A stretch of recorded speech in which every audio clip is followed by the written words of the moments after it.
አንቺና እሱ እኔና ባለቤቴ አሁን እዚህ ከመጣሁ ደግሞ 2 ዓመት በአጠቃላይ ወደ 4 ዓመት ታዩ ኢትዮጵያ ከገባች ሰውን አንድ ቤት ይኖራችሁበት ነው። 2 ዓመት ከ3 ወር ስትኖሩ ልጅ ወልዳችኋል?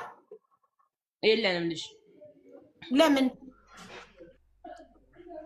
አንደኛ ሰውየው 70 ዓመቱ ትልቅ ሰው ነው። ያው ደግሞ ይሄ የፈጣሪ ስራ ነው። አይ ባባኔ ምንም አይነት 70 ዓመቱ ነው። የኔ እኮ ወጣት ባባ መስሎኝ ነበር። 70 ዓመቱ ነው ወላሂ። እኔም 40 ወላሂ ግን እኔም 40 ዓመቴ ግን እዚህ ጋር በሸሪዓችን አንቺ አባሴ እንዴ 30 ዓመት ይበልጥሻል እኮ ምን ሆነሻል? ችግር የለውም ሸሪዓው ይፈቅዳል፣ ህጉም ይፈቅዳል። ልጅ እዚህ ጋር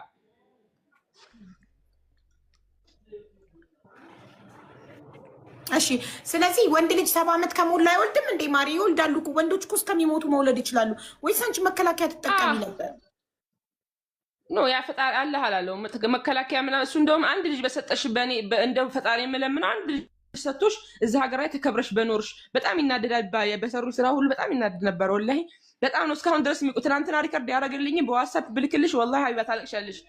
እና አሁንም ቢሆን ዋትስአፕ ቁጥር ያዢ ዋትስአፕ ያዢና ወላሂ በሚመለከቱ ሁሉ ለምን አንደኛ ተበድዬ ነው ከዛ ጋር መጀመሪያ እኔ እሺ ቃል ጨረስኩማ ሌላ እኔ አንቺን ለማገዝ ጉዳይሽን በደንብ መረዳት አለብኝ። እኔ ባልገባኝ ነገር ውስጥ አልገባም። 2 ዓመት ከ3 ወር አብራችሁ እንደ ባልና ሚስት ነው። ለምን የሚስት ቪዛ አላሰራልሽም? ለምን ከፊልሽ አልሆነም? እሱ ለምን ኢቃማ አላሰራልሽም?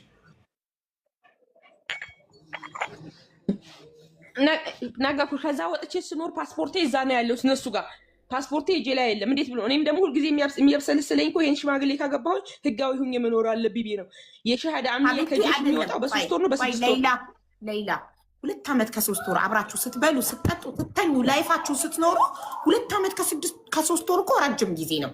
በዛን ጊዜ ውስጥ ኢቃማ ማሰራት ትችሉ ነበር። ይሄ ችግር ሳይመጣ ገና አንቺ ኢማራት መጣሽ በኮንትራት 3 ወር ሰራሽ። ከዛ 3 ወር ሰርተሽ ጠፋሽ። ባባን ወደሹን የጠፋሹ እንዴት ነው?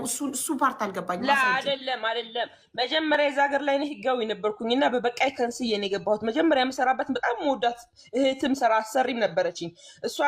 እሷን ደውዬላት ነገርኳት። እንደዚህ አሁን የደረሰ የቤት ጭራሽ አላህን አይፈሩም። እኔ በጣም አልሐምዱሊላህ ኢማን አለኝና በቃ ሰራተኛ እንደ ሰራተኛ እንጂ የሚታየው እንደ ሰው አይታይም። እዛ ቤት ውስጥ ገባሽ እንደ ቆሻሻ ነው የሚታየው። እና ረፈጡም ይሄ ቤት ምንድነው እንደዚህ አይነት ነገር ነው ያልፈልግም። አላህን አይፈሩም። ሴትዮዋን ቢሮ መልሽኝ እንደዚህ አድርጊ ብላትም አሳም በምግብ ነው እኔ ሄድኩትኝና ኧረ ለአላህ ብላችሁ እንደዚህ አትሆኑ። በቃ ሰራተኛው 3 አሉ የሚሰራው ስራ እንደ ሰራተኛ ነው ሰው የሚታየው። እኔ እንደዚህ ሁኜ መኖር አልፈልግም። ፈጡም ነይና ውሰጂኝ ከዚህ ሴትዮ ጋር አልኳት። እሺ ብላ እሷ መጣች። መታ ሴትዮዋን ነገረቻት። እቺ ልጅ እኮ የኔ እህት ምናት ልጅ ምናት ነው ልውሰዳት በቃ የምፈልጊውን ወጭሽን እሰጣለሁ ስትላት አይቻልም ሲባል እነሱ ሁለቱ ሲጣሉ ወደ አሁኑ እኔን ወሰዱኝ ማለት ነው ወደ ቢሮ እንደገና በቃ ቢሮ ነው መመለሳት ብላ ከቢሮ እንደገና ጭኛይቱ ልጁ ደግሞ የባለቢሮ ወንድ ነበርና ማለት ነው የሆነች ሌላ ሴት ጋር ነበር ያደረገኝ። እዛ ሂጅ ስነግራት አንቺ ወሎዬ አንቺ ምናምን ያልሽ ዘረኛ እንትና መጣሽ ባለቢሮ አዛ ያለችው አላቃትም ማን እንደሆነች።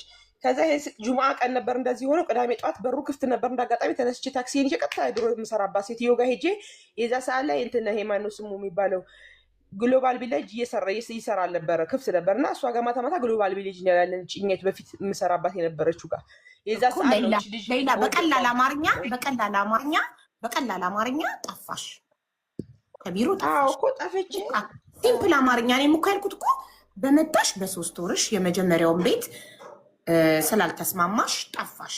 ሰራተኛን እንደ ሰራተኛ ወደጀ ምናምን አይደለም አላውቅም ጭራሽ እኔ ለማግባትም አይደለም አላማ ነበር። ሌላ 1 ሰከንድ ማሬ ሰራተኛን እንደ ሰራተኛ እንጂ እንደ ሰው አያዩም።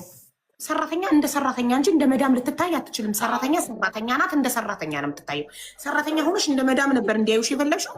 ሰራተኛ እንደ ሰራተኛ እንጂ የምትታየው እንደምናት ሰራተኛ እንደ ሰራተኛ ነው የምትታየው። መዳምን እንደ መዳም ነው የምትታየው። ሁሉም ፖዚሽን አለው።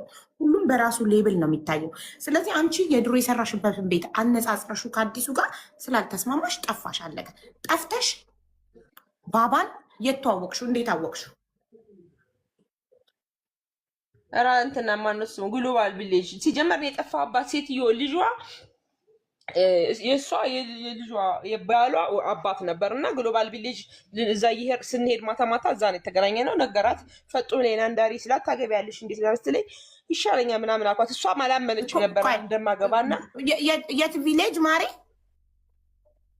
ግሎባል ቪሌጅ ግሎባል ቪሌጅ ተቀጥረሽ እየሰራሽ ባባ እቃ ሊገዛ መጥቶ ነው አራ ስራ ለዛኛ ማታ ማታ እየሄድን እየተዝናናን እኛ እሷ ጋር ፈጡም ጋር የድሮ የምሰራባት ጋዛ ስንሄድ ነው።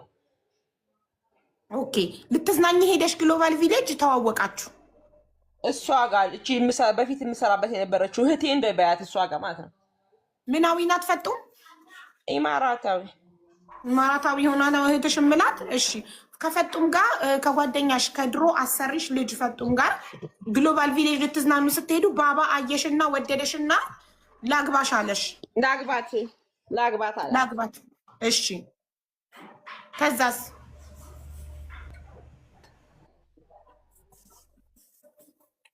ኔትወርኳ